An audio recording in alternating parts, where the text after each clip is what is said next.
Here are the 10 strangest things ancient Greece did that we can't explain. Ancient Greeks were superstitious. They held their beards in high esteem, and they might have even been colorblind.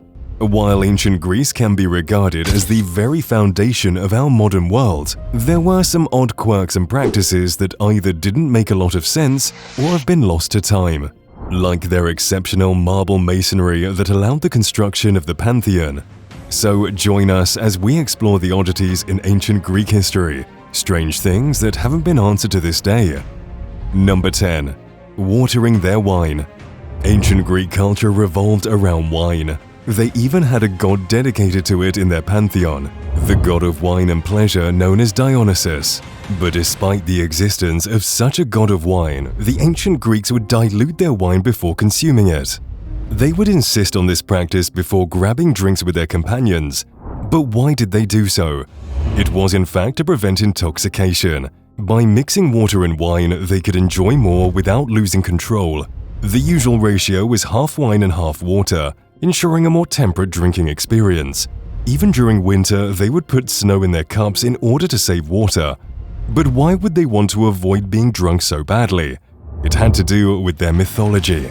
Mortals were warned against excessive drinking, and getting drunk was a practice associated with barbarians. Only Dionysus, the god of wine, could drink without consequences.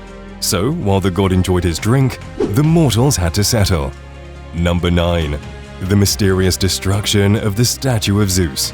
Zeus, revered as the god of the gods and the supreme ruler over humanity, occupied a central position in Greek religion and cosmology. The Greeks, in awe of his all-knowing nature and immense power, expressed their admiration through grandiose worship. The construction of a colossal statue of Zeus in the temple at Olympia was a magnificent testament to their devotion. This awe-inspiring statue, acknowledged as one of the 7 wonders of the ancient world, exemplified the Greek mastery in the plastic arts. Regrettably, information about its eventual fate remains scarce and shrouded in vagueness. After the Olympic Games were abolished in 393 AD, the Temple of Zeus in Olympia began to deteriorate. Subsequently, the temple was set ablaze, and the statue, in all likelihood, suffered destruction and fragmentation. Some theories propose that the statue survived the temple's demise. Allegedly, Emperor Theodosius ordered its relocation to Constantinople in 390 AD, where it found refuge in one of the city's palaces. However, the statue's fate took a turn for the worse as it mysteriously vanished a few years later. Speculation suggests that the palace might have succumbed to fire, leaving the true destiny of the statue concealed in uncertainty. Others speculate about the possibility of the statue being transferred elsewhere, hinting at the faint hope of its preservation to the present day. Yet this notion remains highly improbable. Unfortunately, the fate of one of the most magnificent wonders of antiquity continues to elude us. The disappearance of the statue of Zeus remains an unsolved problem, lost in the annals of history. Number 8. One mother for all monsters. In Greek mythology, an intriguing lineage unites many famous monsters under a single maternal figure known as Echidna, the half-woman and half-snake. Partnered with the monstrous Serpentine against Typhon, they audaciously sought to overthrow Zeus, aiming for supremacy over the world. Nonetheless, Zeus, wielding his thunderbolt, thwarted their ambitions and condemned Typhon to a burial beneath Mount Etna. Echidna and her descendants, unfazed by defeat, continue to challenge numerous future heroes.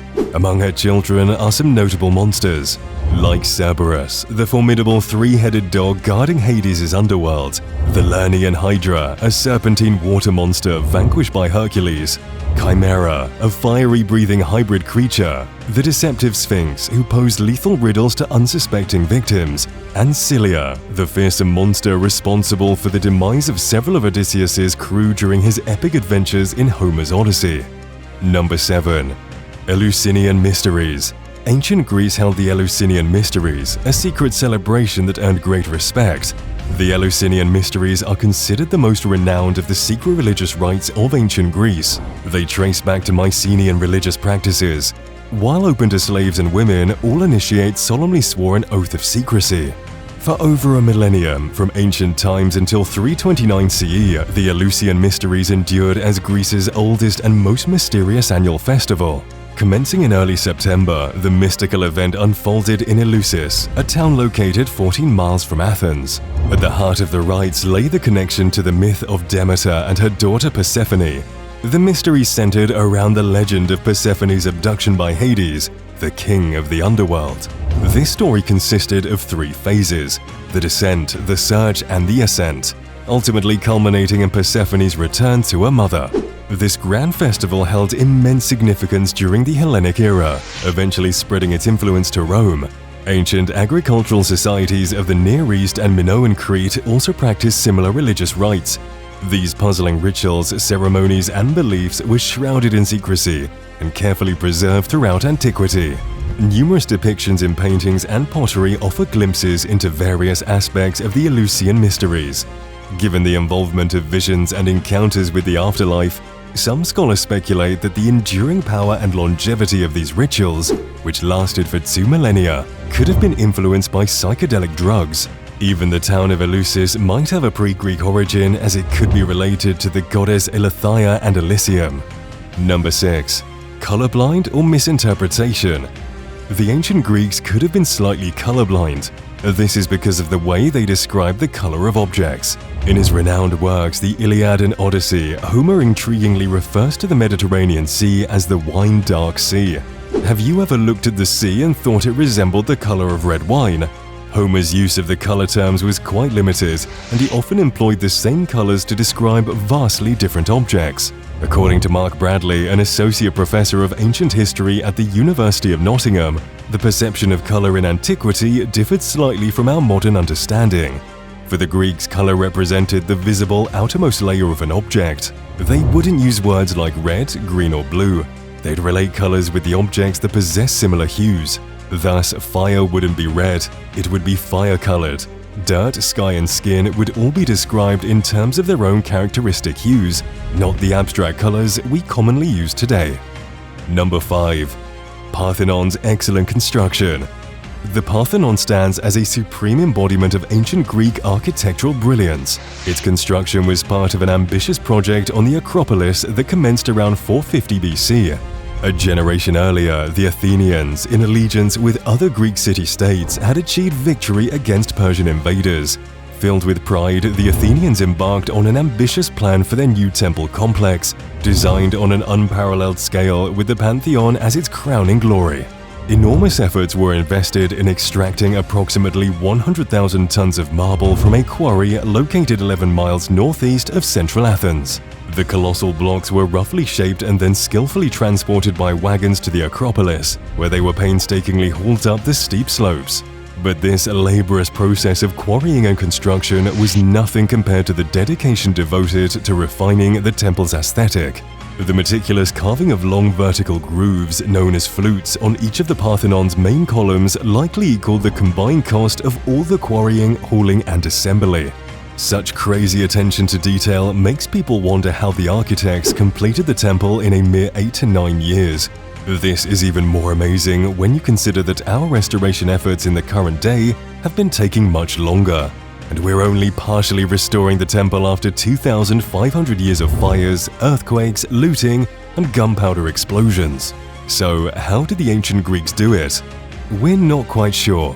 One reason may have been the mastery of naval technology by the Athenians. As the preeminent naval power in the Aegean, they likely possessed unmatched expertise in handling ropes, pulleys, and wooden cranes. The presence of such advanced equipment would have considerably facilitated the hauling and lifting of the heavy marble blocks. Another reason could be the superiority of ancient hand tools over their modern equivalents. The Athenian centuries of metallurgical experimentation allowed them to fashion chisels and axes that were sharper and more durable than those available in the present era. This was evident from the marks left on the marble surfaces. We're not sure of the exact reason, but the expertise of the ancient Greeks cannot be underestimated. Number 4. 2 ways to count time. Ancient Greeks recognized 2 distinct aspects of time, expressed through chronos and kairos. Chronos denotes the familiar, measurable chronological time, while kairos signifies the opportune moment for action. Kairos is about the time to act or the right time to do something. Chronos is quantitative, while kairos carries a qualitative essence. Ancient Pythagoreans considered kairos a fundamental cosmic law. Aristotle's rhetoric also embraced kairos as pivotal, highlighting its significance as the context in which proof is delivered. Both Chronos and kairos offer unique perspectives on time, giving us a glimpse of how the Greeks perceived and navigated the unfolding moments of existence. Number 3. They use stones for toilet paper. Toilet paper truly is a luxury of today, especially when compared to what the ancient Greeks had to use. The Greeks would use ceramic pieces in the shape of circles or ovals known as persoi. We know this because archaeologists found persoi relics with traces of feces on them. Furthermore, an ancient wine cup depicted a man cleaning up after himself using persoi. To make matters even more petty, the Greeks would inscribe the names of their enemies on them. However, the ceramic pieces with their enemies' names weren't persoi but ostraka, which may not have been completely safe to use.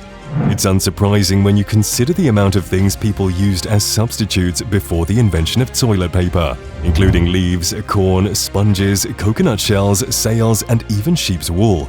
But with so many options that their contemporaries and even future offspring used, why did they resort to stones? The true reason is unknown. It remains a mystery even till this day.